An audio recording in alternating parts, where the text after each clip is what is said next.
Between Neptune's moonwalk, the sun's sexy Scorpio entrance, and a grand water trine, this week, the name of the game is mysteries, meltdowns, and metaphors.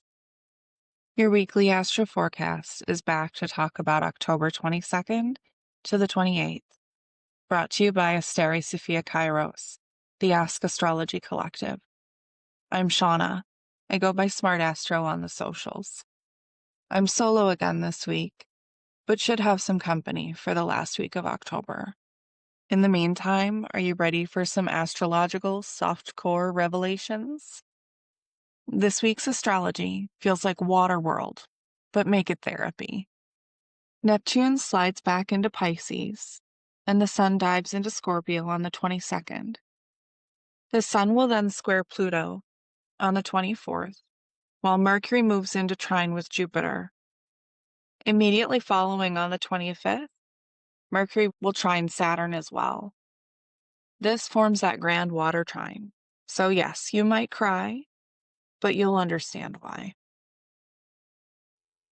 The fog rolls in just as Scorpio season begins.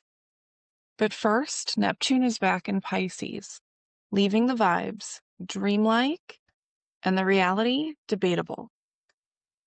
So let's talk about Neptune's last swim. I like this close contact with Saturn again. It gives us another taste of intentional detachment. I think there's a real potential that this could create a nearly ethereal environment that would offer a way through pain. Is there a lesson you've put behind you that needs a little more TLC? Does it have a practical reason for you to face it again? Well, I think we're going to uncover something as the sun arrives in Scorpio. The veil thins, they say. So let's honor that. Talk to your chosen deity. Talk to your grandmother, your favorite matriarch. Talk to the tree in your front yard. Find a way to be heard, but please make sure you listen for the answers.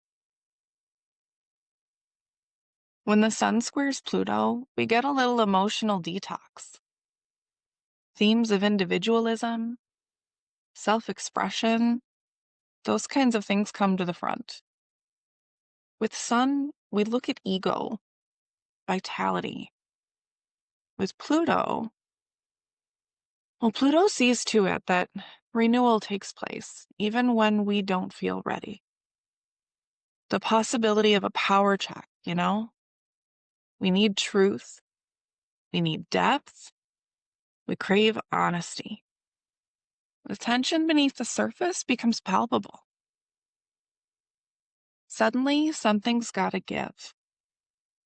Don't forget, the truth can hit hard, harder than we expect sometimes.